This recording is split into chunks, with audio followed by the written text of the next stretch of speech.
Welcome to the class one more time. Slowly but surely, we're getting to the end. I hope you're with me so far. Nobody's abandoned the ship. I've tried to make it as easy as to understand, try to make it less boring the best I could. Otherwise, any subject can be boring, or you can make it interesting the best one can. And the problem is, whether it's chemistry, history, pharmacy, geology, or anything, I've tried to keep it lively, at the same time moving along at a reasonable pace, and to keep the interest of the audience. You're my audience at this time. Incidentally, on the side, I just a moment ago, I thought I'll share this with you, which I had not thought of starting today's lecture that way. On occasions, I've mentioned maybe more than once that what I'm teaching you, this and finance and investment decision-making and global oil economics, the many subjects I teach. This happens to be only one of them that you're attending with me, which I teach around the globe. Nothing new, you've heard it before. And the first thing that when I turn on my TV, not TV, but this internet today, I got a message from a Ministry of Hydrocarbons of a foreign government, and that I had proposed, they had asked me if I could give a 2-week program, 2 weeks program, 8 hours a day, by the way, okay? All that I've taught you would be done on 3 days for them, 8 hours a day, which we spread it over a semester here for obvious reasons, because there were only 2 hours with lecture at a time. And I wrote to me, that asked me earlier what dates would suit you. And for the purpose, because of this wretched coronavirus, I had stopped traveling and even seeing people over here, because obviously they could be infected, and you could pass the infection to me, and I don't want to be very personal, and I cannot and could not and would not take chance with anybody coming and listening to me if they infect me, because sadly my wife went through a very difficult transplant, and she has to stay away from just about anybody. Zero immunity, so I can't take a chance that if I come home and I spread COVID to her.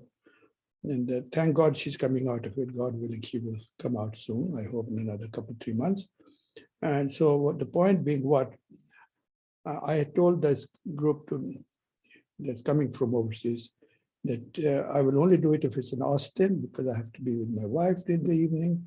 They had requested if I could do it in Houston, and I said no, because they said we have airline connections, and Houston is, of course, easy to get to from Europe. They were coming from Africa. So I wrote back, I said, now you can get connections now. In Austin, it is growing very fast, and you get direct flights on, I think, Lufthansa, definitely KLM and British Airways. So I told them, I said, no, if you want, and Naveen to agree, I will only do this here in Austin. Why I'm saying this is this morning, I thought they'd say, no, we can't do it here. They wanted me first to go to Dubai. I said, forget it, I'm not coming. So anyway, to get to the point, so the first email I got this morning was that they accepted the dates I'd given them, June the 6th to the 17th, I think, and they've accepted. They will come to Austin. In other words, they accepted all the conditions, and I'm very pleased in the sense that they thought, because they've been coming here every year for 20 years, every year. So the way you feel good is that, well, somebody felt in all these 20 years coming here that whatever they learned from me was useful, and they wanted others in the ministry, the department, which we have here, Department of Foreign Affairs, Department of Treasury. This was the Ministry of Oil in the country, one of the big producers of oil in the world. And they said, well, we want others to listen to you. And so they will be here. So well, I finished the semester here, you finish the semester, you give the exams, and you're over with it, you're done. No, my show begins after that, 8 hours a day, starting June the 6th, okay? One was that, and I thank Almighty that I still have the energy to lecture so much in a day, because I have this as a mission said it a million times. And when you have a mission, God just gives you the energy, I think so.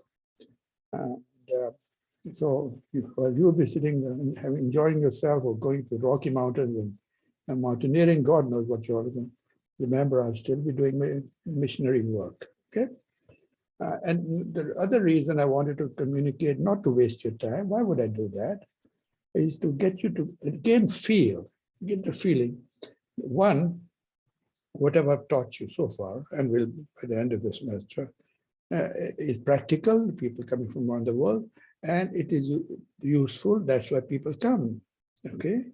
Otherwise, why would somebody leave their families and come here and listen to me for 2 weeks of boring lecture? Okay, no, that's very, it's a good feeling, and I want to encourage you that what you got was practical. There's nothing superficial or theoretical, and I hope you value that. My desire is that you value, not for my sake. My life is over. I'm over the hill, so that you value what you have. Okay, pass it on, give it to other people. Okay, what have we learned? Anyway, I can lecture on and on the benefits of education broadly. He says, Dr. Malik, enough of that. Get started with the lecture so we can wrap it up and go home. So let's start with that. This is towards the end of part 3 of the semester. The semester, as I said from day 1, was made up of 4 parts of this lecture or the course. One being the definitions and concepts, which we spent maybe 2 or 3 lectures on that, and defining maybe 24 terms, farm in, farm out, norm price, carried interest, work program, and approved reserve, God knows, on and on. That was to develop a language of the subject at hand, which was agreements. So now you can set with anybody, anywhere in the world, and when they say carried interest, which you will come across if you're going overseas or somebody's in a joint venture, you will, definitely. You know what they're talking about. And when they're talking about working interest and net revenue interest, make sure you correct them if they're wrong, because 90% of the time they are incorrect. Do it politely. Working interest is the company that bears the cost. NRI, net revenue interest, the company that shares in the revenues. Most people confuse that. They hardly ever talk about a net revenue interest. When they say working interest, they're really implying net revenue interest, okay?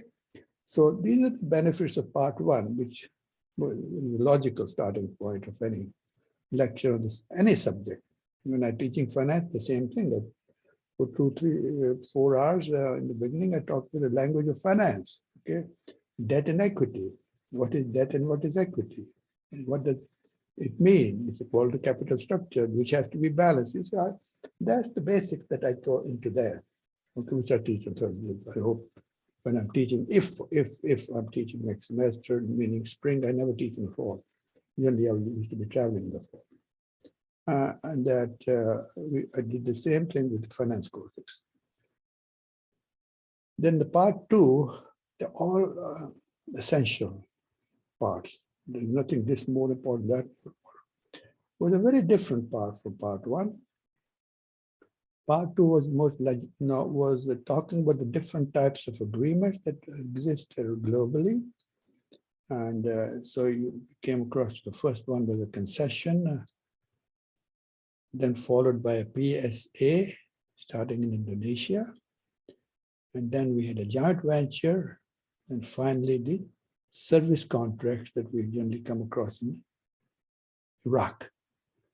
And to top it all, I said, these are nice, this is nice knowledge now, but most countries have what they call hybrid, combination, a mixture, and gave the example of China, where they take the concept of a concession, royalty, attach it to the concept of cost oil and profit oil, make it a PSA, and they combine the two, make it into their own concoction.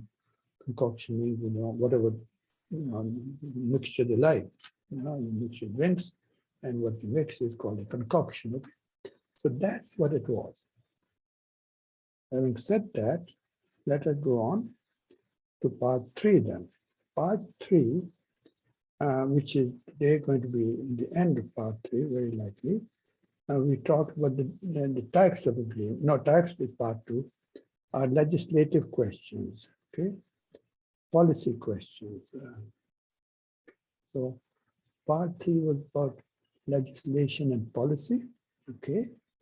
And here we discussed, what did we discuss? I started with a very unusual way to start is what is a good agreement. This is just the old story, by the way.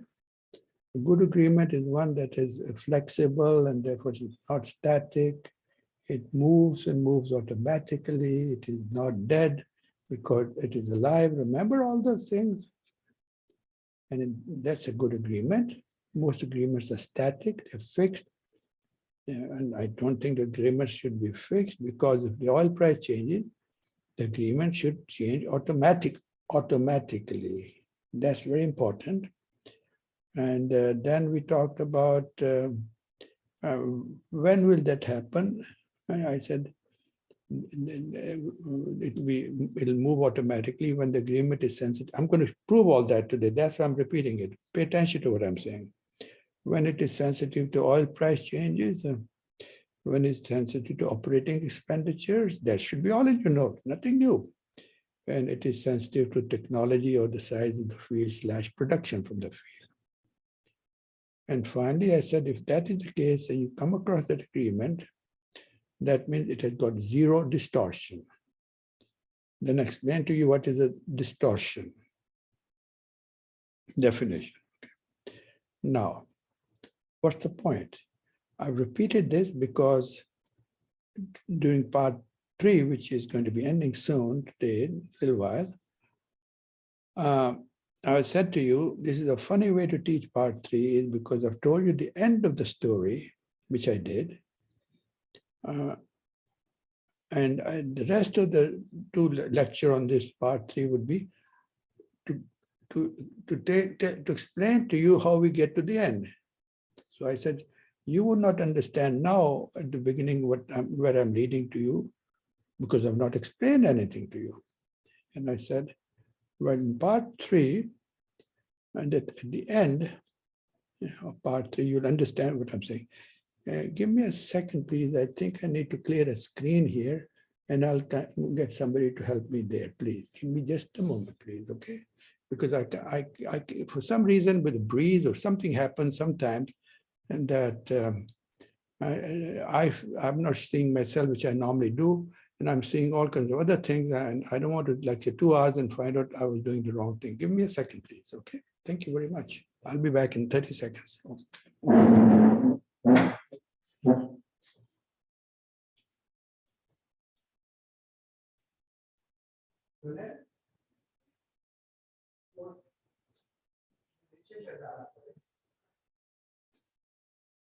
इतना sensitive होता है कि मैं सांस भी ले लूं ना तो स्क्रीन कुछ बन जाती है वो कई जब रिकॉर्डिंग हो रही होती है तो अब मैंने सांस लिया ना तो वो मेरी फोटो नहीं आ रही मैंने कोई सांस लेने की वो मैंने कहा कि स्क्रीन मेरी शक्ल नहीं आ रही उसकी जगह ये आ रहा है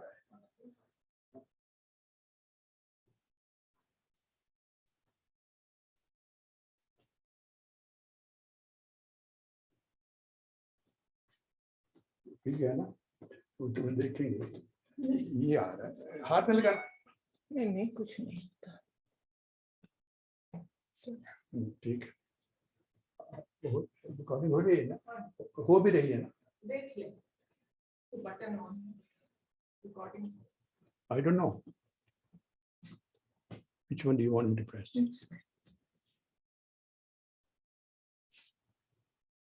Sorry. Okay. Thank you very much.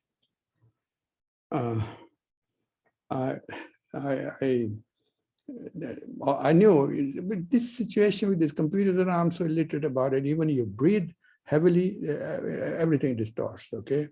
So I said, fearful that I made a lecture for 2 hours and finally nothing was recorded. and then I have to do it again. It has happened to me twice. You don't know that. I persevered. It is so agonizing, which I never told you, that I recorded something for 2 hours and found out nothing was being recorded. And then I had to do it again. I never told you that. So I'm afraid of that. So I said, well, instead of my lecturing on the subject and then you find out nothing is there, I got this fixed now. So I can see myself now. So I want to caution you, if instead of me, while I was talking, you saw something, maybe a calendar or something, don't worry, okay? As long as you could hear me. And even if you couldn't hear me, don't worry either, because, those are general remarks, okay? So, and you have not missed anything. If you're back saying me, and there was some minute or 2 or 3 or 4 that you could not see me, you could only hear it, that's okay.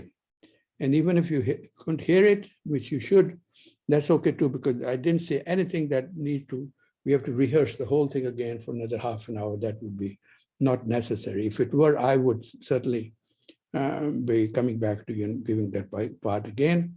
All I was doing was telling you what we did in the past. I think some of it was about part 3, beginning of part 3, that it is good, it's not dead, it's alive, and all that stuff, you see, which you've heard before. So I want you to feel comfortable that even if you feel like maybe you're missing something and my photo was not shown, don't worry about it. Please don't. I know if it needed to be told again, I would have done it and I would still do it, but it's not. You haven't missed anything if you have not seen anything in my face, okay? Now, let's get to the point now again. So we talked about government collecting revenue through royalties and cash bonuses. Remember all that? There's a reason I'm going through this now. And we talk about different kinds of ways to get your depreciation allowance and depletion allowance. Remember all those things we talked about?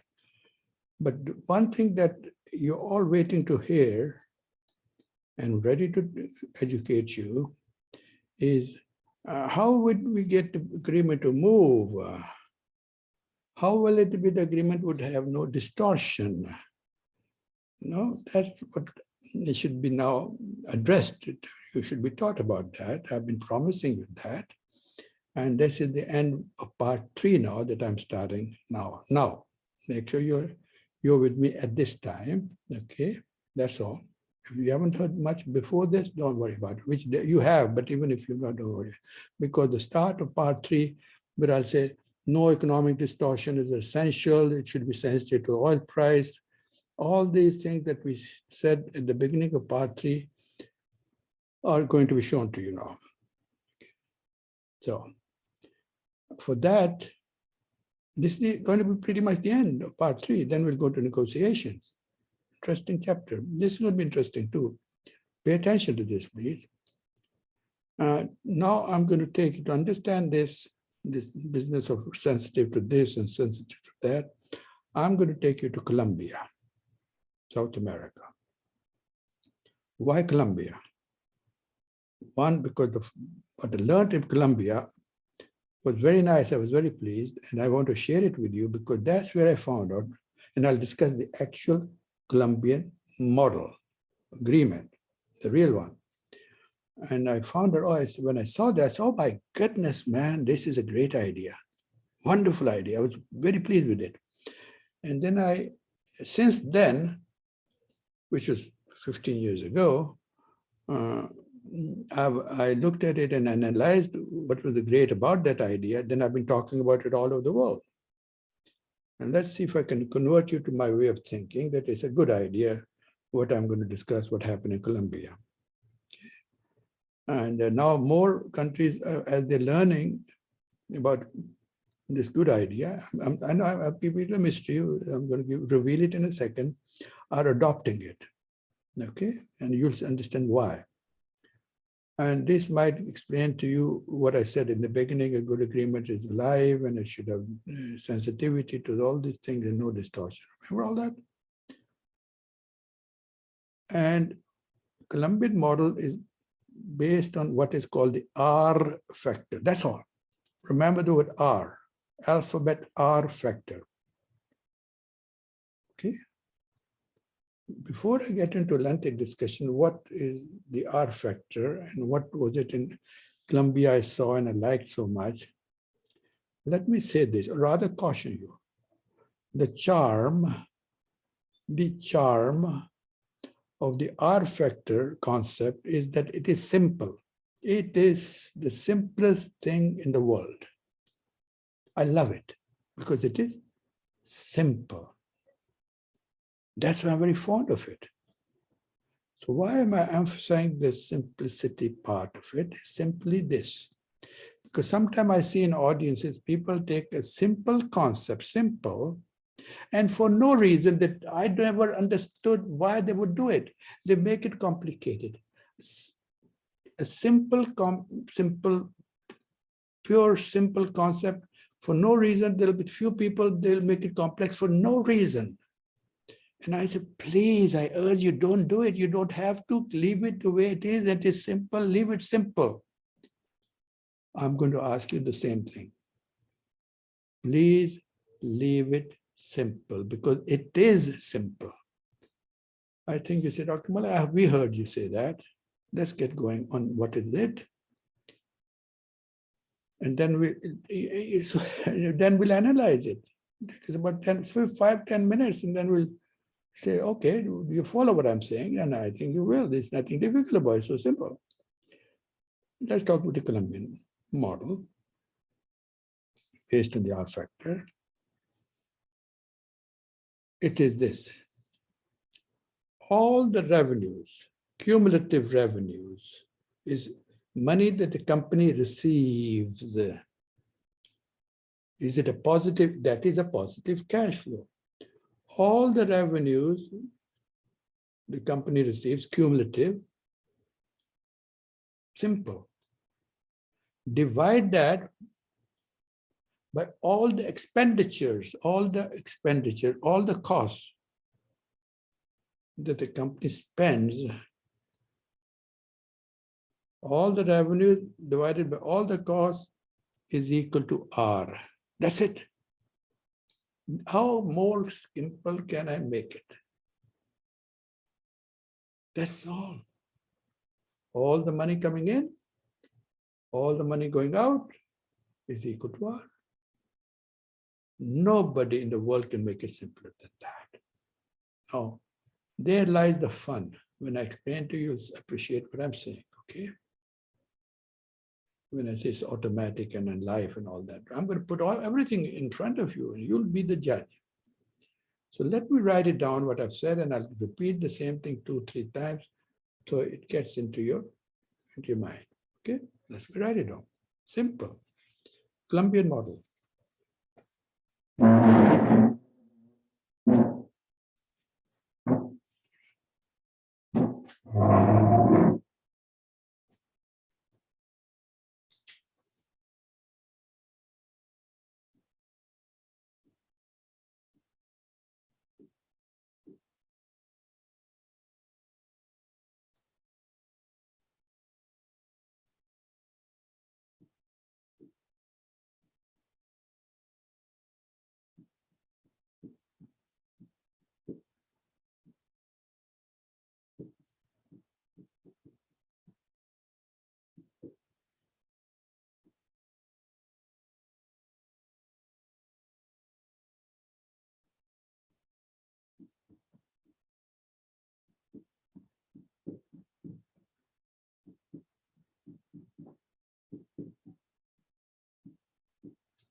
Write it down.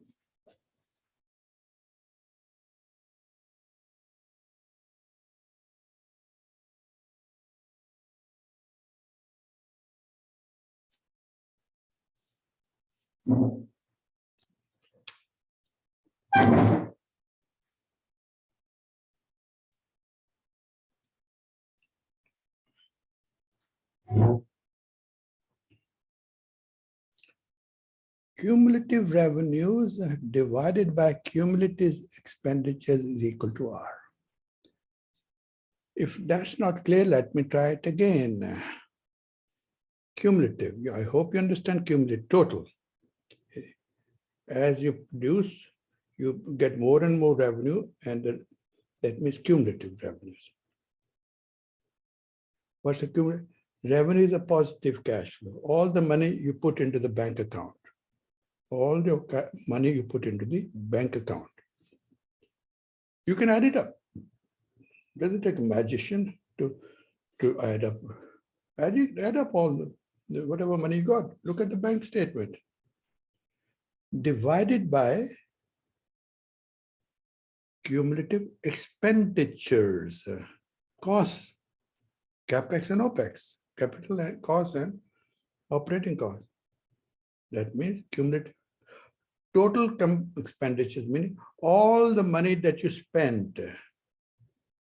You can look at the bank statement and say, well, how much money left from my account?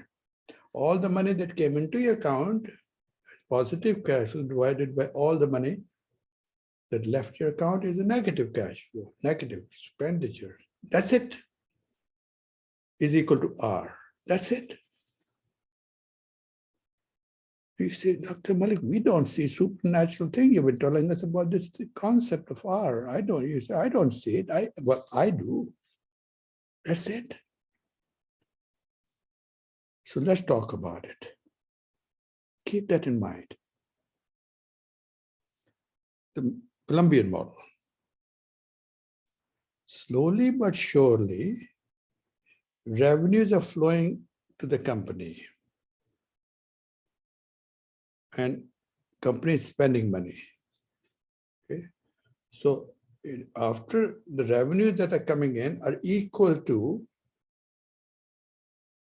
the expenditures that are going, that means the money the company received, spent, they've recovered to the revenues. Payout is one. In other words, they've recovered all the revenues. When R, this is called R, when R is equal to 1. Okay, let me write it down. This is Colombian model, actually.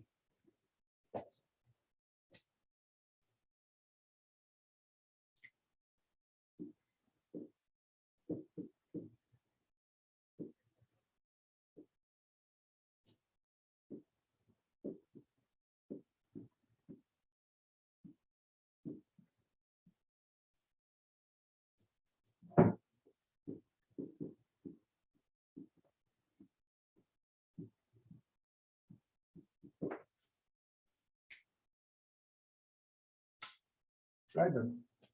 R is equal to 1. I'm going to explain everything. Company gets 50%, government gets 50% of the next barrel of oil, and I'll explain what that means by next barrel of oil. Now listen carefully, please. When R is equal to 1, what does that mean? At that point, the company has recovered all their costs. That's all. Cumulative revenue divided by cumulative expenditure is equal to 1, but that means the company has recovered all their costs at that point.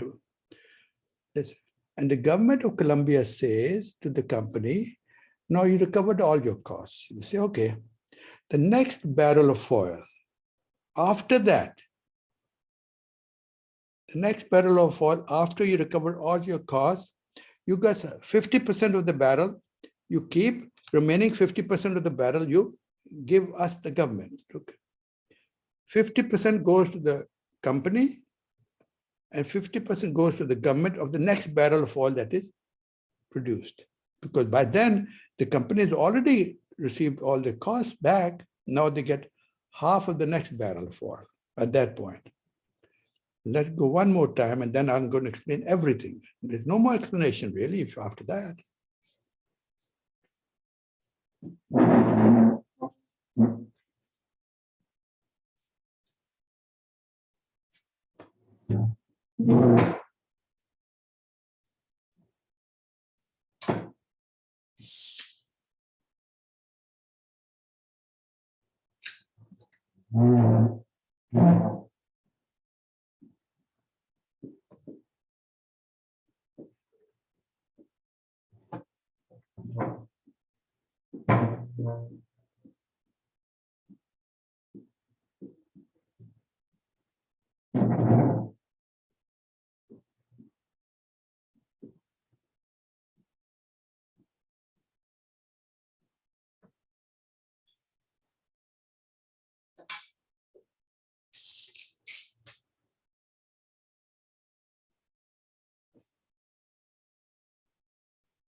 right? And when R is equal to 2, the company gets 25%, the government gets 75%.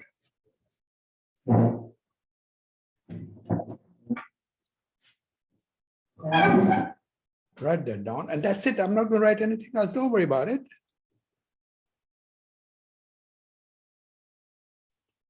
That's it. Let's talk about it. Why I'm so fond of it. Carefully listen, nothing complicated. Don't get overly anxious. Just keep it simple. Take a breath. When R is equal to 1, as you're seeing it now, the company gets what? It has recovered all its costs, and after it becomes 1, the next barrel of oil, the company gets half the barrel and the government gets the other half. Now, if this process continues and R becomes equal to 2, that means as more and more revenues are coming in, it's positive, R will definitely become 2. Definitely, it's obvious, I don't have to explain. At that point, the government says to the company, now R is equal to 2 because you've been getting all these revenues and you've got twice what you put in. You've got twice the amount you put in, company. You must be very happy. And the company says, yes, sir, we got twice the money back. We put in so much, we got twice what we put in. We're happy. And the government says, what? You are happy? Said, what? May us, we are the government, make us happy also. And the company says, okay, and the government agrees, and the government says, okay, the company agrees that the barrel of oil that is produced after R becomes 2, when the company's already got so much back, the government says, no, keep us happy, company. You give us 75% of the next barrel of oil after R becomes 2, you only get 25% of the barrel after R becomes 2. So in other words, you got twice what you put in, and the next barrel, you only get 1/4. We get 3/4, but you already got twice what you put in. What a marvelous idea. It's a win-win. The company, remember, it has to recover the cost first, and then R becomes 1. They're getting the company gets half the barrel, company gets. Then what happens? Company is collecting the revenue, and then R becomes 2 because revenues are up there in the numerator. That means they got twice the money that what they put in. The government says, now you're happy, you're very happy. Yes, sir, now it's our turn, the government says. We should now get 75% of the next barrel of oil after R becomes, and you should then take it easy. You get only 25%. I've repeated it 2-3 times, and I can't see how you cannot fully follow what I'm saying till I explain what is the benefit of all this. Arithmetic, you say we follow. It's a high school arithmetic, or not even higher, primary school. And you say, well, Dr. Malik, arithmetic, you say is primary school, but where is the charm are you talking about in this? You put me to the test, and I'll show you why I like it. Let us take 2 scenarios in the oil business, not in real life situation. Let us take 2 scenarios in the oil business. A very good idea, very good scenario, and a very bad scenario in the oil business. Let's take up a very good scenario in the oil business. What does that mean? A very good scenario in the oil business is what? Simple, 3 things makes it a good idea to be in the oil business. The price of oil is high, everybody's happy. The OPEX operating costs are low, everybody's happy. The oil field discovery and therefore the production is big, everybody's happy. That's called a good idea, good things happening to the oil business. You agree, a high oil price, low OPEX, and of course, finally, a large oil field / production has been discovered. Let's analyze it. If the oil price is high and higher, who benefits more? Everybody benefits. Nobody's crying. Oil companies cry, not the government cry. Everybody's happy. But the question, who is happier? Obviously, what? Common sense. Common sense. The government is happier when the price is high. Because after the R will become 2 very quickly. No, simple. And after that, the government will get what? 75% after that of everything that is left in the field. So they're happier because they're going to get 75% after R becomes 2. Company is not crying, they already double the money. Now, the same thing will apply. 3 things. This is the first one. In the case of OPEX and cost and also the size of the same. If you get it right the first time, same thing will happen again. I'll repeat. When R becomes 2, company is very happy. Everything after that, the government becomes happier because they get 75%. No. That's when the oil price is high. What about costs? If the costs are low, expenditures, what will happen? R will become 2 much faster because now the costs are in the denominator, at the bottom. Primary school. So when the costs are low, what would happen? R will become 2 very quickly. And after R becomes 2, in that case, who's going to be happy? Everybody's happy because the costs are low and the company got twice the money back. But who's going to be happier when the costs are low? Of course, happier. More happier. Will be the government. And for the same reason I cited for oil price. Because when R becomes 2, the remaining oil that would be in the field, government will get 75% of that, of the remaining. The company is not crying, they got twice as much, plus they get 25% more. So in both the scenarios, it's identical. Oil price is high, everybody's happy, government is happy. OPEX is low, everybody's happy, government is happy. Ultimately, in the long run. Finally, the third thing, same story.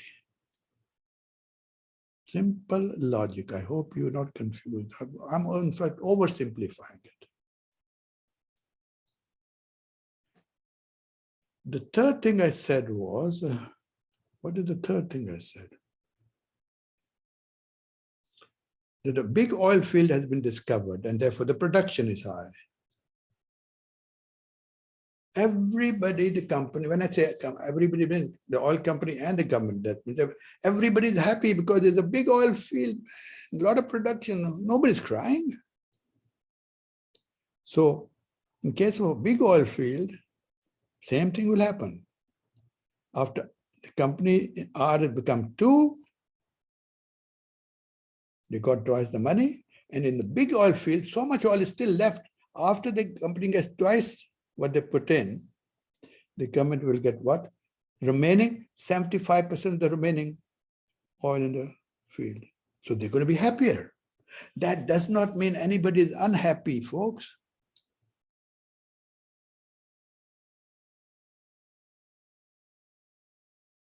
What a good idea.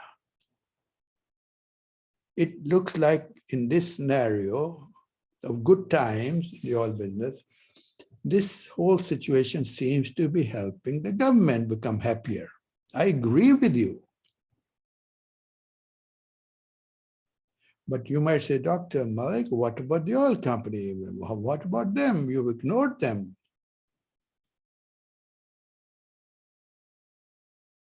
Let's talk about that. I've not ignored them. How are they protected? Now I'm using the word protected. Let me tell you this, that the chairman of the company, the big bosses who have to make big decisions, they are very much aware of the risk in the oil business. Oil business, folks, is a very, very risky. The oil price can drop, the oil field may not be discovered, or it might be very small, the operating costs can go up. That's a bad, bad situation. Keep in mind, we're still on the R factor. So no chairman of the oil company wants to lose his job, because if he loses the money, the next morning he's not going to have a job. So he wants to cover his risk. And sure enough, under the R factor scenario, his risks are covered. The company's risks are covered. You say, how is that possible? Because keep an eye on the formula. Cumulative revenue divided by cumulative expenditure is equal to R. That means the company gets to recover the expenditures first. Look at the formula. Not the government, the company. So the point being what? The company, till the company recovers the expenditure, no, we'll talk about three things. Now, what happens when the situation in the oil business is very bad? What happens then? Define it. I will define it. The opposite to what happened when the situation was good. That means oil price is low, costs are high, and if you're lucky, you found oil, but the oil field is very small. That's a bad scenario overall when you look at this factor. Those are the concerns of the oil company. What happens under those circumstances? Not good for the oil business at that time. In all of these three cases I've cited, the company is protected. I'll tell you how. Simply this way. Remember, expenditures are at the bottom, denominator. That means the company, if the oil price goes down, the company keeps on collecting their expenditure. They don't have to give anything to the government till they recover their expenditures in R becomes 1. Till then, they are protected because they get to recover their expenditures first. So they should be comfortable, at least they know that their expenditures will be covered as much as possible. The government has to wait now. Same thing with OPEX, operating cost, or any kind of cost. It's exactly the same. Again, in this case, by that time, OPEX are high. Company is protected for the same reason, folks. What does that mean?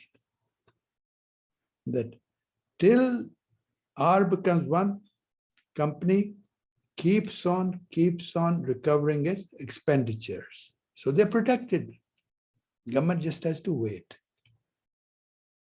Finally, let us say, excuse me.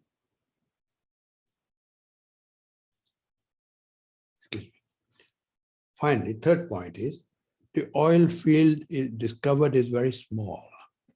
That's bad scenario for the oil company. No, for the oil business. High OPEX, high low oil price. Now the third is small oil field. We protect, same thing, folks. The oil company is protected. If the oil field is small, same thing. The government just has to wait till the oil company recovers its cost. So only when they recover their cost and R becomes 1, that the government can join in getting their revenue.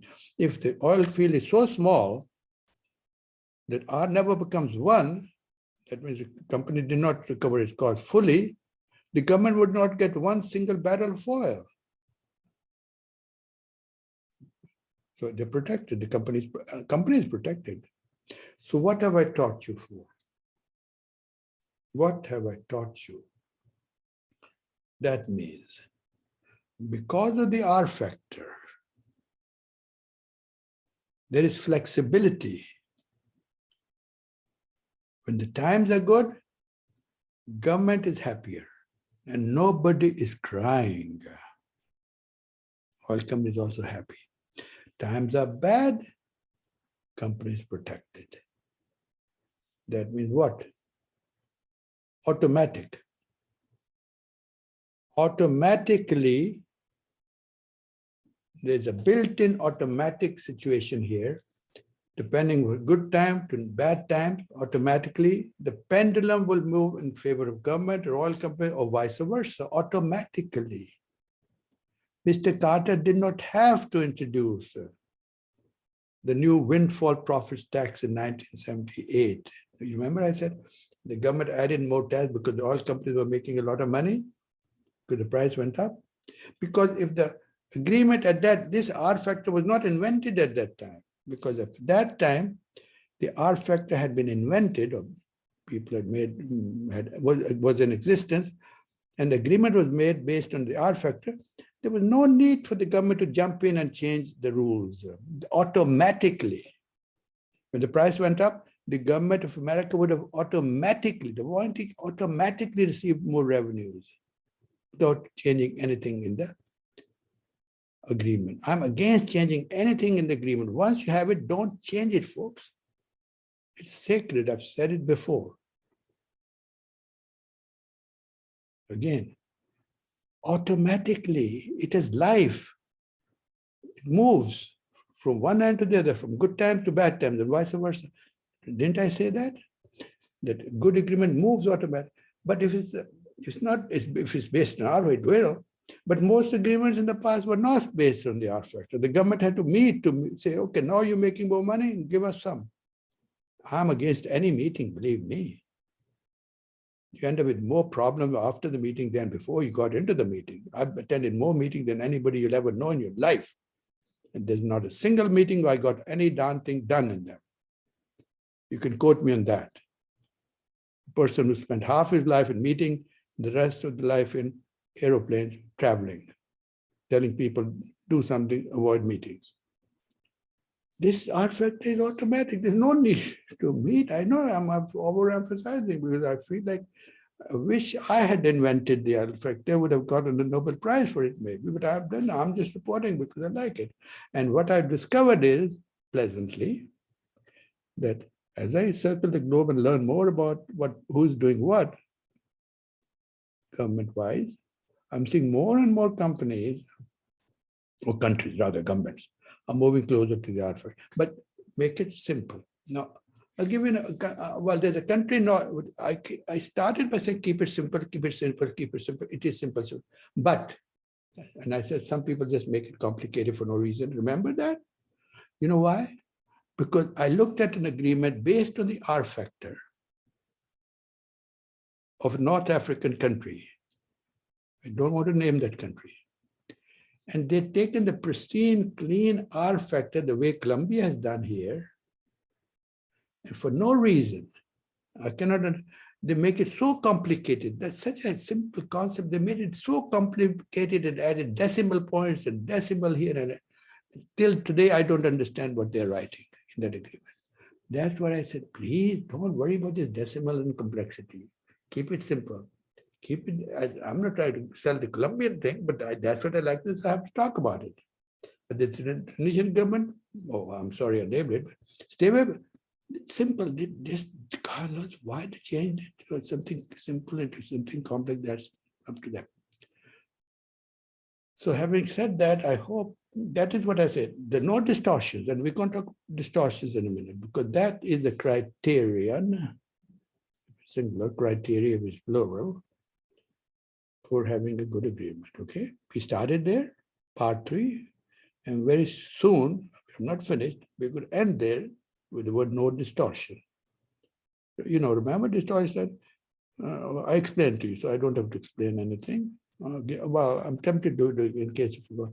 Remember, I went to the engineer in the field. I said, well, on PVT, pressure, volume, temperature, what is the life? Is that 15 years, you know, of the field? And I said, well, add taxes to it and tell me what is the life. He said, 12 years. That's what?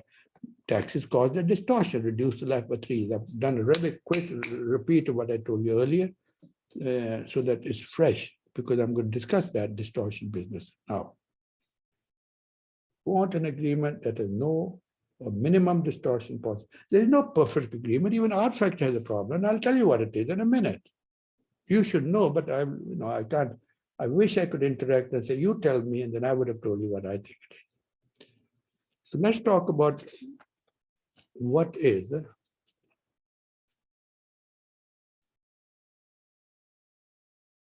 a good agreement. I told you it should be alive, it should no distortion, it should move, or remember all that? The R factor does it. So how do you tell that you have a good agreement? You can write it down if you want. Or you could just listen and that's it. What do you look for? What are the criteria? What are the points to look for, to determine, to find out whether you have a good agreement? And remember, a good agreement is one where everybody's happy, not one side, but everybody's happy. R factor does it. It should have no economic distortion. A good agreement is one that has no economic distortion. That means agreement should be sensitive to, and I started by saying, oil price, operating expenditures, and the size of the field production profile. On all these 3 counts, that's what I've been talking about for the last 45 minutes. R factor, I rated plus, good. It meets all these requirements.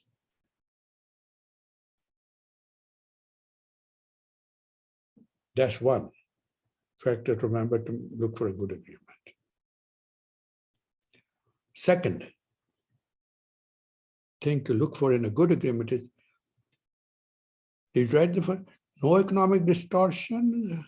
That is, the agreement should be sensitive to changes in the price of, in what changes, oil price changes, operating expenditures changes, and production profiles, which is size of the field.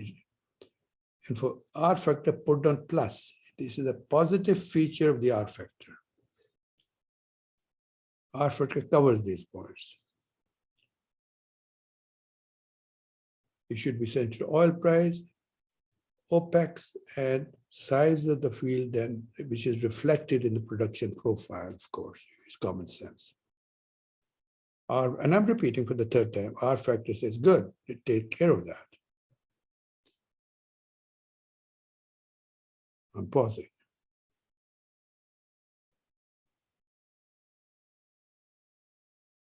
Number 2 factor, look for that. That's the end of part 3 now, before we move on to negotiations and something a little bit in the middle before that. A good agreement is when there is no, N-O, premature, P-R-E hyphen, mature, M-A-T, T as in table, U-R-E, premature abandonment of the field. I'll explain all that. There should be no premature abandonment of the field. What does premature mean? Premature simply means leaving, walking away, going home from the field before it is the right time to leave. Going before it is the right time to leave the field. A good agreement would not allow you to leave before it's the right time to leave the field.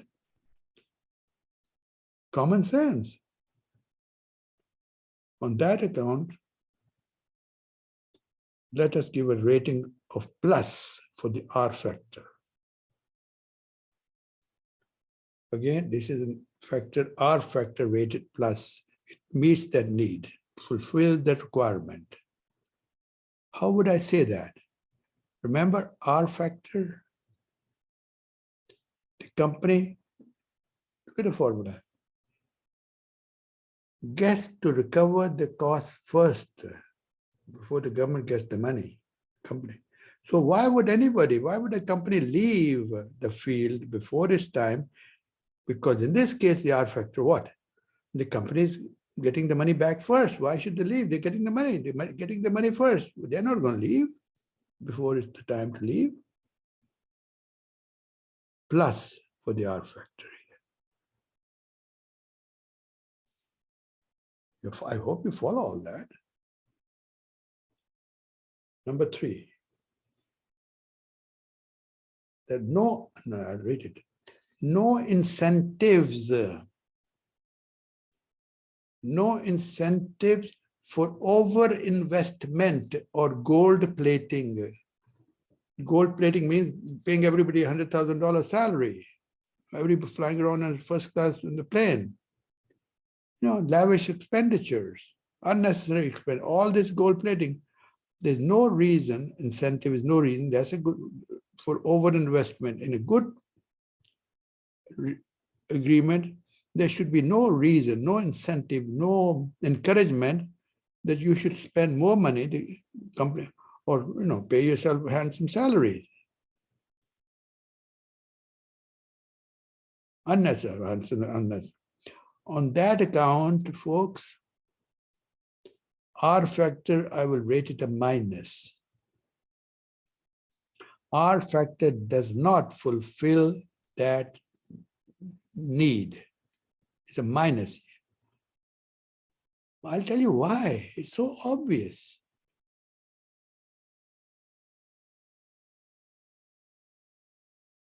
Remember? Again, I wish that you were sitting in front of me. We could have asked you first why, and then you could have answered. Then I would have said, no, this, that, the other. But, life, we could accept it. No need for overinvestment. R factor by. Remember? Go back. Part 2, PSA, production sharing contract. What was the problem with PSA when I talked about it? Because the government, company got to recover the cost first. Remember, company, they had an incentive to overinvest or gold plate or spending a lot of money because they unnecessary. They got to recover the money. So why would they be worried about cutting costs? PSA. That was the problem. Remember, go back to my lecture on PSA. That's why we don't have PSAs in America. We have concession because government gets the royalty and then that's up to them to do what they wanted. But here it is not the case. In the PSA, the company gets to recover so they can do whatever they want to do there. Overinvest. The same problem with the R factor. They would overinvest. I don't like it for that reason alone. But there are 100 other benefits. I'm not saying it's a perfect thing, R factor. I would say, well, on balance, if there are 99 good things and 2 bad or 10 bad things, well, I'll accept it.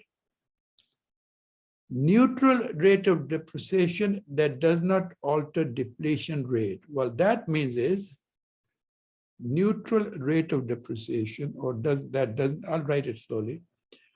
Neutral rate of depreciation that does not alter depletion rate, okay? Neutral rate of depreciation that does not alter depletion rate. Well, this is a little complex. I won't say not complex. You can think a little bit. You remember the rate of depreciation I explained to you, depreciation allowance, straight line, double declining balance, sum of the years digits, ACRS, remember all those 5?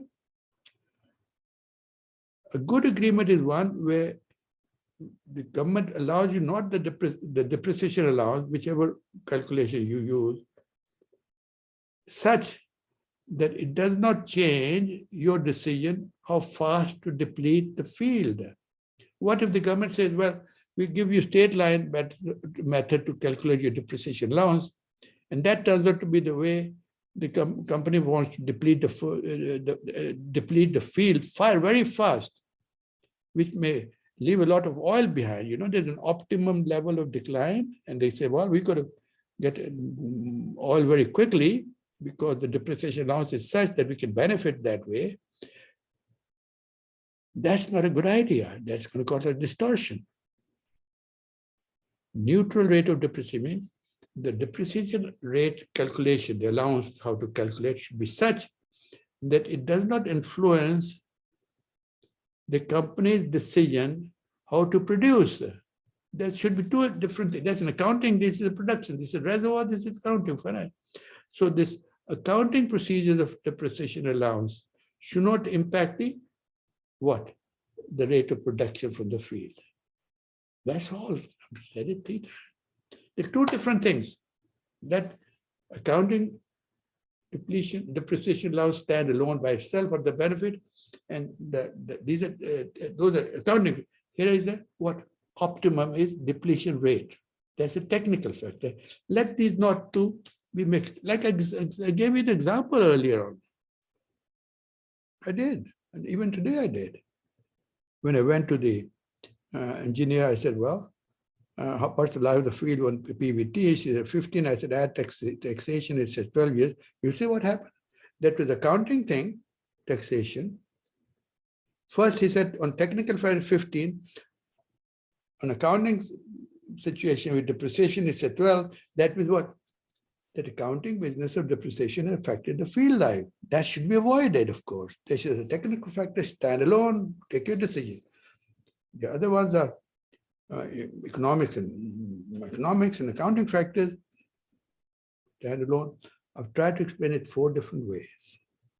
That's what it means. Neutral rate of depreciation that does not alter the depletion rate. Depletion, that means the rate of production from the field. Depletion rate means the rate of production from the oil field. And my favorite one is next one. That's the last one. A good criteria reduces the need for changes by the government in the future. I love it. I've already explained it. A good agreement is one, and please remember it, that reduces the need for changes by the government in the future.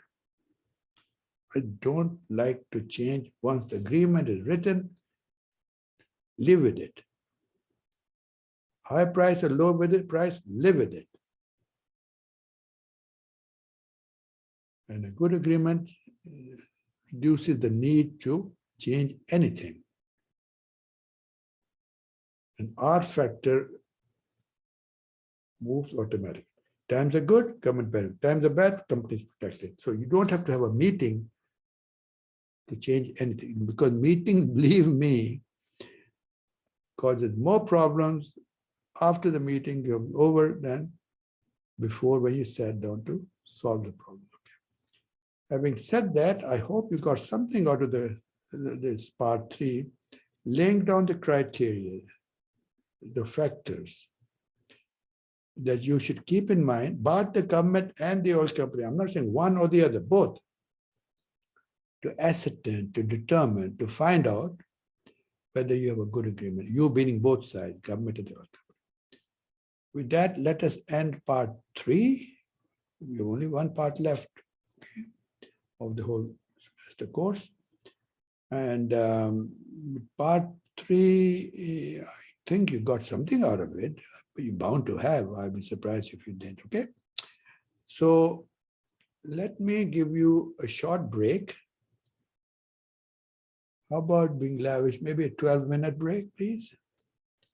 And meet again and talk about what I would consider a new chapter. So before we get to negotiations, maybe next time negotiations. I don't know, maybe not. Introduce you to what are the new developments in international petroleum agreements. I gave you the example of the R factor. That's about 20 years old. So what is the oil industry moving towards what?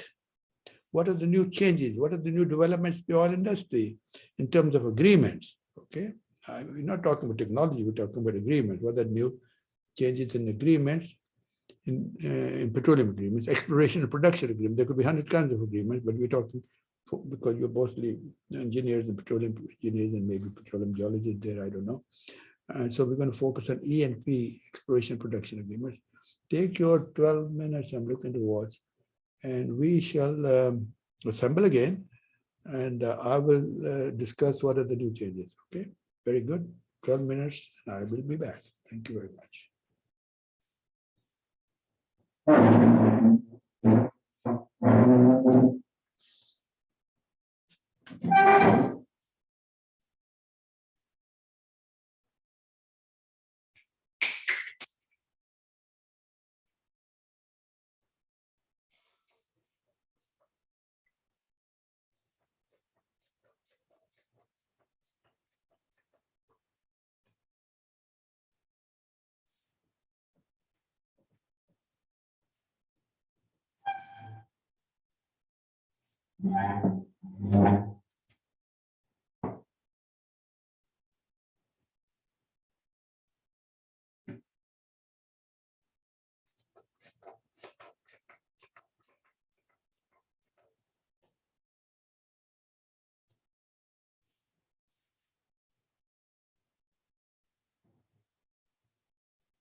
The subject we shall discuss now, I hope you're all back, is recent developments, forgive me the spelling, in international petroleum agreements, okay? That is bringing you to today, what has been going on. We were talking about all kinds of things, the ring fence and sliding scale royalty, R factor, so on and so forth. He said, well, sir, bring us up to date what to expect now into the future. What are the developments? Every field, with the technology, with the science or otherwise, there are always new things coming up. Maybe it's medicine, new medicine coming up, new ways to recover oil, new ways to find oil. All these are new developments. Same way when it comes to agreements, I'm talking petroleum agreements, of course, it's understood. What are the developments there? What's happening in the world with respect to international petroleum agreements? Okay, that's the question now. And if I may have to be careful, I don't disturb the screen. Well, let's start with one. In the past, many times I'll say in the past, and then I'll say the now. These are the recent, from the change from the past to the future, the present, change from the past to the present, and into the future. That means recent developments. That the governments interfered a lot in the past in what the companies did, but that has changed somewhat, a good bit. Governments just, well, the word they use, company, keep us informed. You don't have to come to us for every decision you want to take. We'll give you some flexibility, but however, we want you to let us know what you're doing. It's a very different thing from asking our permission to saying, well, keep us informed, okay? So there's a positive trend in the area of petroleum agreements, but that doesn't mean every country in the world is following the same trend. That only means that, well, this is generally the case happening. Somebody could be going opposite to this trend, counter to that trend. We can't be listing each country, what are they doing here and what are they doing there. Okay. The second thing that is happening is greater assertion of regional and local authorities in the licensing process. I'll say greater assertion of regional and local authority in the licensing process, meaning what? No, the licensing meaning in petroleum agreements. What happened was, to give you past to the present, in the past, when the oil companies went to look for oil and wanted to sign an agreement with the government X, they would go to the capital of the government and the seat of the federal government, and the ministry in the government or oil ministry, and would sit down and negotiate the agreement with the government at the federal level. Federal meaning, I hope you know what federal is. That is changing.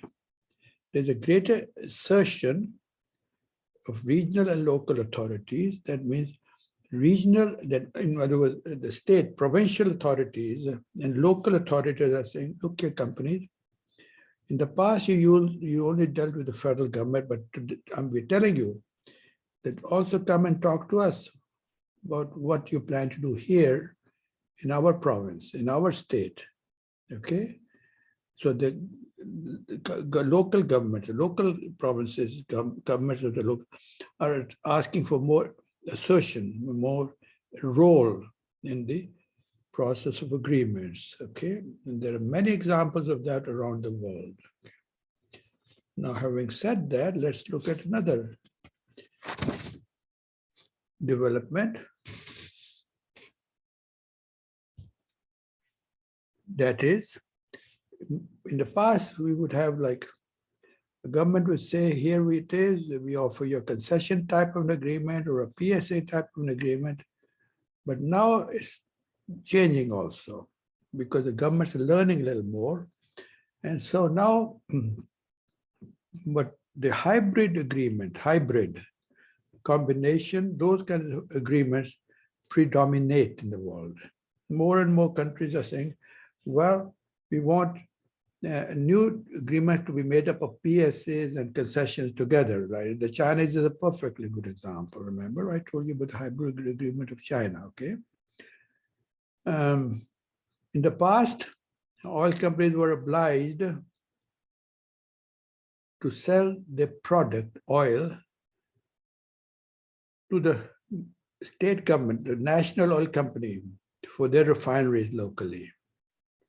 Well, some of that is happening still, but the government says, your equity crude, remember, your crude is equity crude companies. We permit you to take it out of the country if you want, leave it here if you want. But in the past, they didn't give that choice to the company. They said, no, you've got to leave it here and for our refineries. But now the governments are getting more understanding and more flexible, only to allow the equity crude, that is the crude that belongs to the company, okay? Remember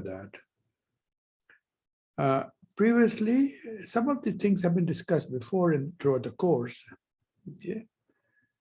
Another point to remember, whatever number you're taking down, is repatriation of your profits, of your, the revenues you got, the profit, let's leave it profit. In the past, repatriation means take out of the country, take it out, repatriate. The companies were told that if you're finding oil in our country, you're limited to taking out your profits, maybe only 50% of your profits. The remaining 50%, you have to leave it here in your own bank account, but you can't take it out in dollars and so on, hard currency. That limitation, restriction, is being gradually eliminated or removed by the governments. All these are things that are attracting companies. I'll tell you why governments are now very anxious to attract companies, unlike the past. Okay, we're coming to that. As you can see so far, I'm highlighting that in many ways, the governments are getting very flexible and understanding in agreements with the companies, the company's problems and how to deal with them. And we'll talk about why is that sudden change, or not sudden, rather, gradual change in the posture, position of governments now, okay? Now, this change that I'm going to cite now is an important change. Let me explain to you what happened in the past and what in many instances, not all, is happening now. It's an important one, please pay attention to it. In the past, recent development, that's what we talk about, changes. The government would invite the companies to come and look for oil and develop the field, produce from the field, transport the oil, refine it, and off you go. That is called the full cycle.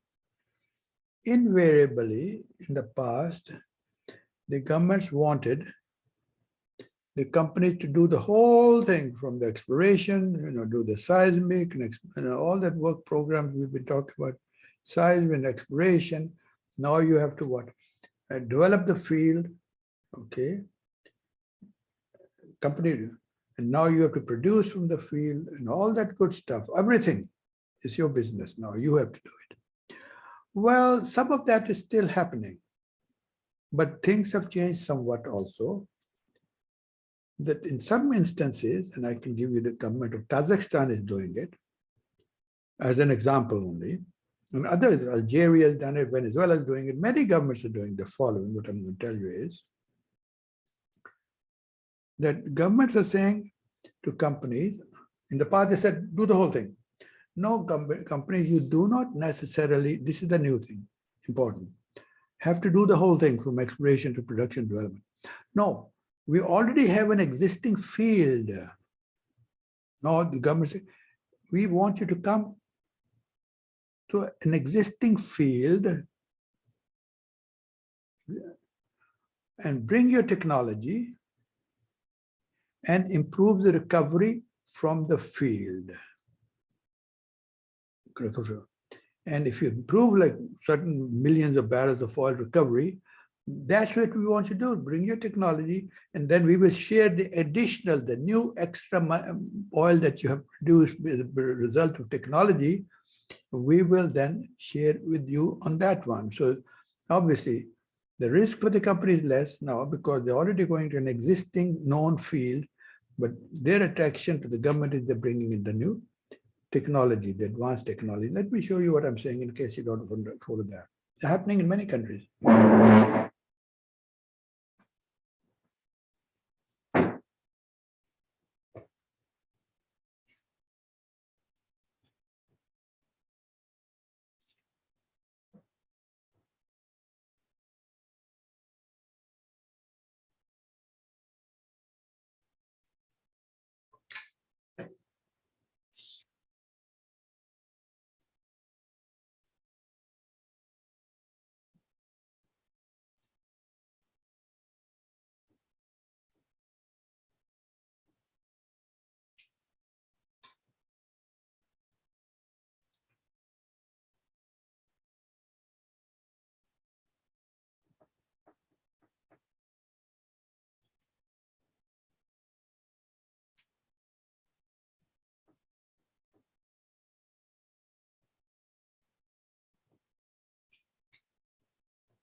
You know what? The government said this is today present to the company.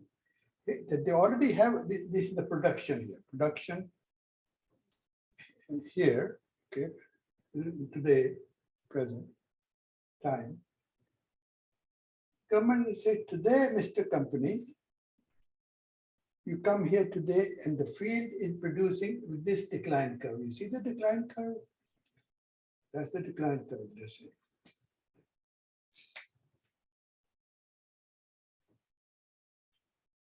And the government is saying, company, come in, bring your technology, the field is there, and the decline is like this.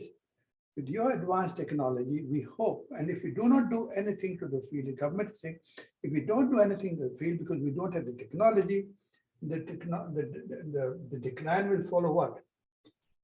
The curve of A, like the steep decline. Now we would like for you to come in, bring your advanced technology today. And with this additional, and with this technology, you will what? You change the decline curve to B, and as a result, all this area that is shaded blue now will be the additional oil that will be produced. This is the new oil that will be additional, not new, but additional oil, which we will not be able to produce if we only have the old technology. And this new technology will help us get some more oil out. And that oil, extra oil, additional oil, we can share with you under some arrangement. You see that? So this is happening also. This is important. It's a good development. Okay. Of course, the other, doing the full cycle of exploration and production and development, it still exists, of course, in most cases. Now, there are two things that are very much in the picture now, very much emphasized in new agreements. I may have said it in the course of my lectures. Number one, technology transfer. The governments are very, very, very keen now, much more than before. The companies transfer your knowledge, knowledge to us, citizens of this country of ours, our nationals, those who are working for you, or maybe those who are not working. We want our nationals to learn from you, to benefit from you operating in this country. So transfer that knowledge so that one day we, the country's nationals, can run our own oil business. So that's very important. Technology transfer, only not technology in the sense we take of technology and nuts and bolts, but management skills and accounting skills and finance skills and economics, all of these come under knowledge transfer. That's one area which is heavily emphasized. Another area which is very much emphasized now, and I'll explain now and maybe a bit later also, is a concern for the environment. Companies are really put to the task. How in the world are you going to keep this environment clean? You come here, in the past you didn't keep it clean and you left and we had a lot of mess in our hand to clean. We will not let this happen. In the past, what did you do? Particularly in offshore areas, you produced 10, 20 years, and now it's time to abandon and leave. You just put a little dynamite under the platform, which was at that point might have been useless, and wait for 2 minutes and the air bubbles disappear, and the sea is back to the usual waves and tides. Then you stand and say, where is the platform? Well, there was no platform, nothing happened. There's nothing. No. That is how we disposed platforms in the past. You can't do that anymore. Environmental people come into the picture. You can't. Now you have to remove one brick at a time, slowly but surely. Every part of what you put to erect, build the platform, you will take it apart and transport it at some place or a safe place. That's a lot of money. That's a lot of cost involved. That's new. I believe I'll have time to maybe go back again in this a little bit more on the environment, okay? Depending on how much I want to spend on it and time-wise. But before that, the other thing that governments are offering, which they did not, and because they didn't have that knowledge, and they're learning from me and other professors around the globe, and adding that to their agreements. And like one, what is the A? Flexible fiscal regime. They're adding this now. Just talked about it at length. They're adding things like R factor now. We didn't have that. Sliding scale royalty. I even told you about India. They worked the other way. Instead of lowering royalty at the end, they increased it. Governments have been learning. I think it's good. I have no problem dealing with somebody who's very knowledgeable rather than dealing with somebody who's not knowledgeable. Because with a knowledgeable person, he understands your situation. Not knowledgeable, he doesn't know what the heck you're talking about. So he can be obstinate. No, I don't know what you do. Knowledge is, okay, now you understand the logic behind what you're saying. I prefer to negotiate with a very knowledgeable person rather than with a, maybe an ignorant person. The ignorant person cannot grasp what I'm trying to say. Another thing that we notice now is more flexible licensing arrangements. What does more flexible, first licensing arrangement. First I said more flexible fiscal regimes. Fiscal is taxes, and I gave you the example, the R factor and sliding scale royalty and so on. Then now we talk about more flexible licensing arrangements. Unlike the past. In the past, the government, here it is, folks. You are going to offer your PSO all across the country. Take it or leave it, or a concession, whatever. Governments are saying, well, we understand this part of the region, the geology here lends itself, is more make it more easily, you will be able to work better under the circumstances of PSA. But in this southeast, this may be northwest and southeast part of the country, we offer you the concession kind of a regime. So governments are now, being very cognizant, aware that different parts of geology, different parts of the region, lends themselves are more attractive for a PSA versus a concession versus a joint venture. That's called flexibility in licensing arrangement, and license of whether it's a PSA license, whether it's a concession license, so on. Okay.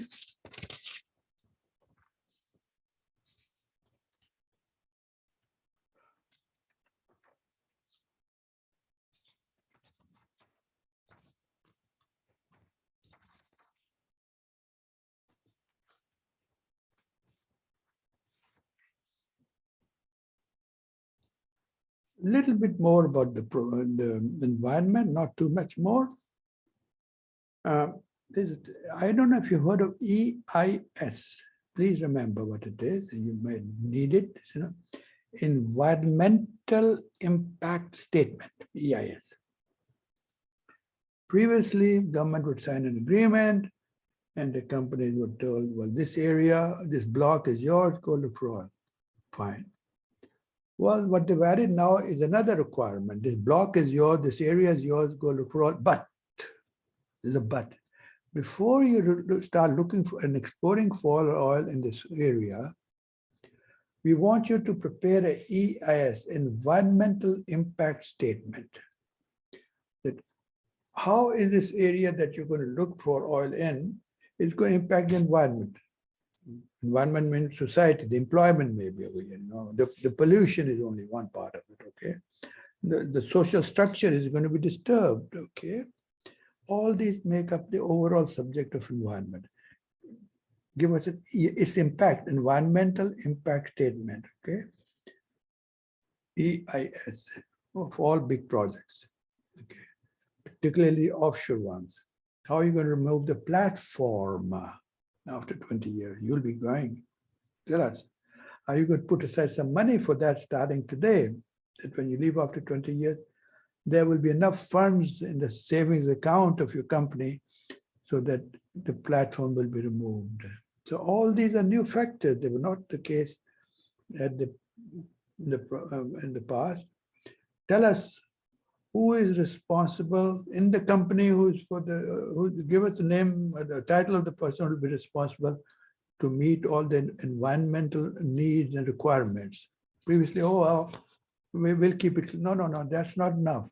We want you to designate by appointment, by title or name, who will be responsible so we can catch him next time there's an oil spill, okay? We want you to make sure, that's another environment, that environmental audits are carried out. Environmental audits are carried out every year. Meaning what? You want to make sure you're fulfilling, meeting, and complying with what you promise you will do with respect to the environmental obligations. You said, we will do this, the other. So how do we know you'll do it? How do we know you did it? That's called an audit. So we have to find out how are we going to audit whether you're meeting, fulfilling your obligations or not, okay? We want you to, I'll slow down so you can write it.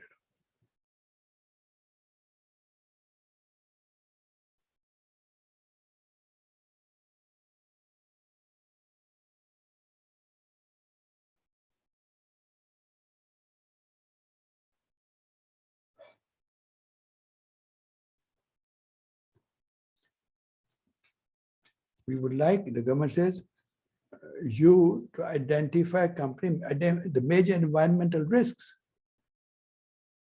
Okay. Give you my own example. So it was not oil related, or it was oil related, but not oil company related, it was electric utility related. right in Austin. We didn't have that. I had to prepare under the federal government rules and regulations.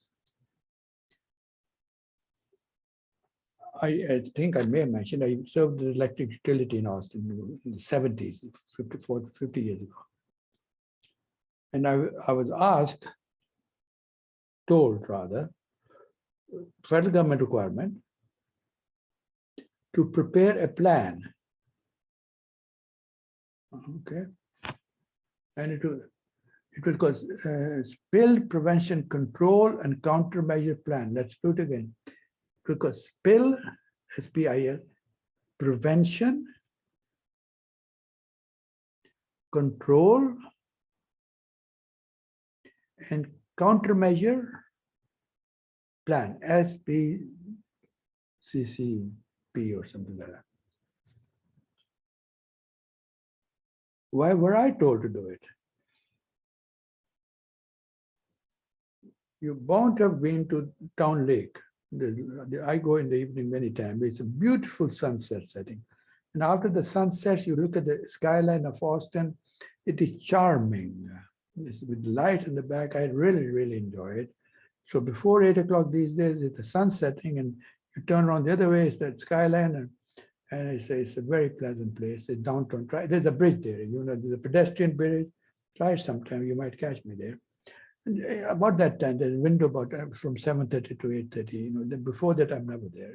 Just enjoy the atmosphere, because what I do, I like to get out and relax a bit. That Town Lake is called Town Lake. Or I said Lyndon Johnson's wife's name or something. You know why it is there? Most people think, well, there is a dam that creates the lake. It's on Colorado River. Because there's a power, when I was there, there was a power plant called Holly, H-O-L-L-Y. They've taken it down. So it generated electricity. So the lake was created to be like a radiator. The cooling of the plant was from the water from the lake, and it circulated and cooled the plant. And I was the head of fuels, chief of fuels, because of my background in oil and gas and all that stuff. And one of my responsibilities as head of fuels for was to develop this plan. And what does the plan mean? That because we in Austin, you may not know, we have oil storage capacity of 1 million gallons of oil, in big tanks. You see something, the big round tank, that storage capacity. We have in Austin 1 million barrels. That's 42 million gallons of oil stored in Austin. 42 million gallons, 1 million barrels. And I was responsible for that, for the safety of that thing. And they're generally near the lake, near the banks of the lakes, this very lake on Town Lake. And what it was, we didn't have the SPCC plan before. The government said, look here, what if there's lightning strike from the clouds and they rupture these big tanks, million barrels, 42 million gallons, they're going to destroy all the lakes here and downstream into all the way to Gulf of Mexico. We can't allow that to happen. So you, utility, and you, Christian, have to develop a plan that if lightning strikes or an accident happens and oil spills over from these tanks, there's a way to mitigate, to stop it from spreading. So I had to devise something. First, we put dikes around it. Dike? A lot of dirt, mud, about 10 feet high all around these circular storage tanks. So the oil will be contained there.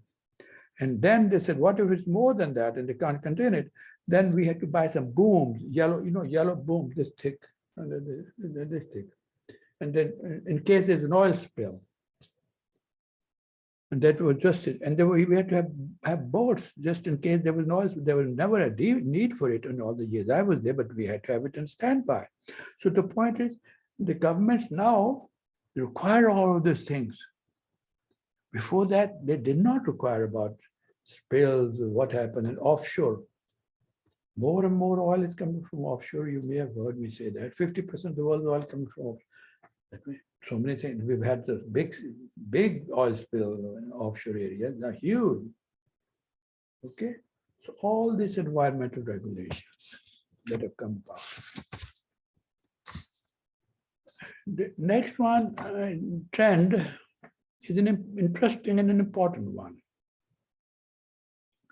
Do you remember in my first lecture or second lecture, I said, when I draw a circle, that what oil amount, if it's in kind, oil or revenues from the total revenue stream from the oil project that comes, that belongs to the company, company's share is called equity crude.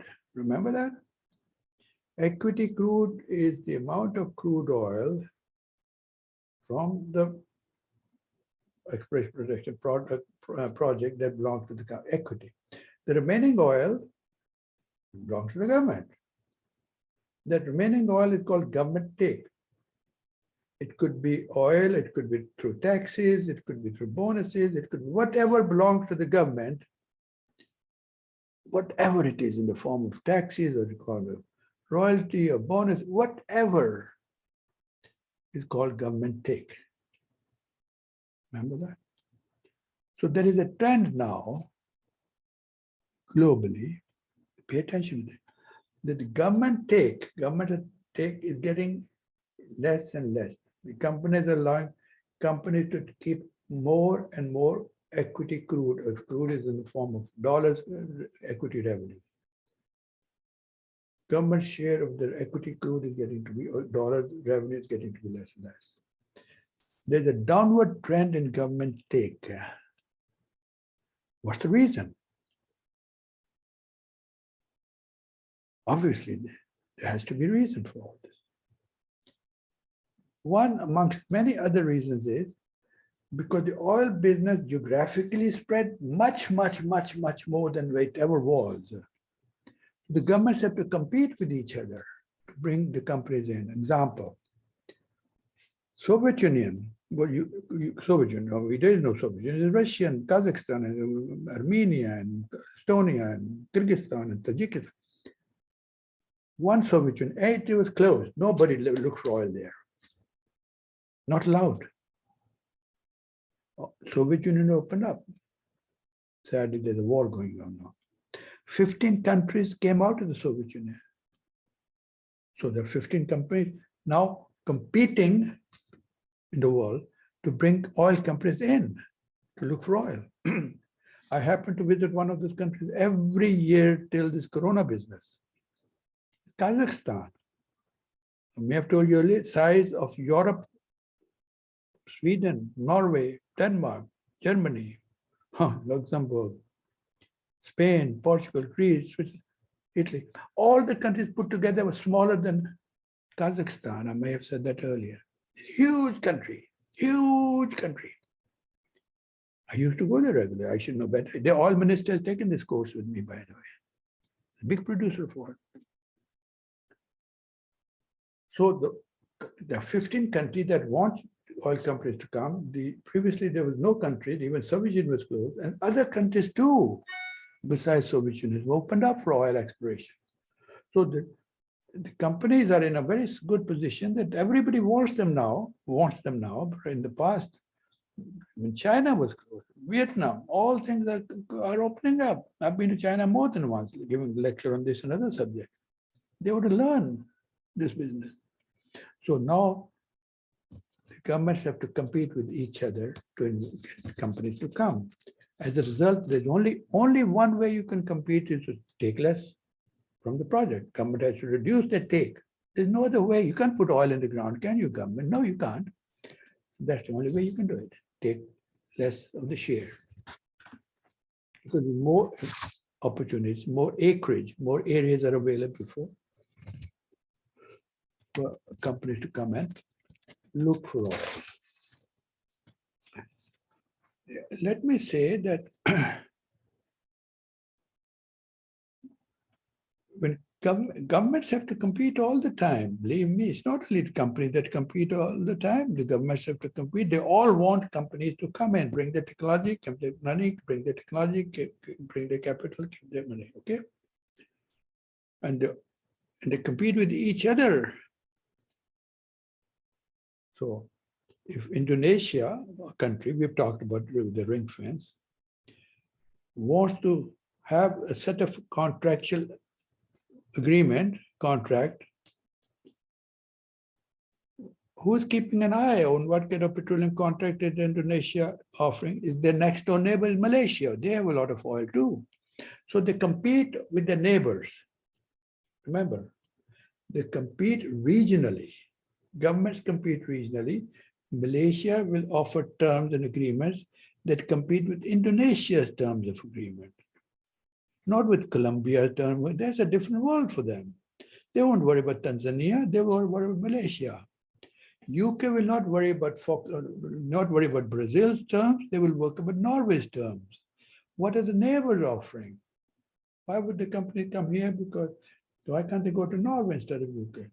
So because why? The governments compete with the neighbors. That's an important factor to remember.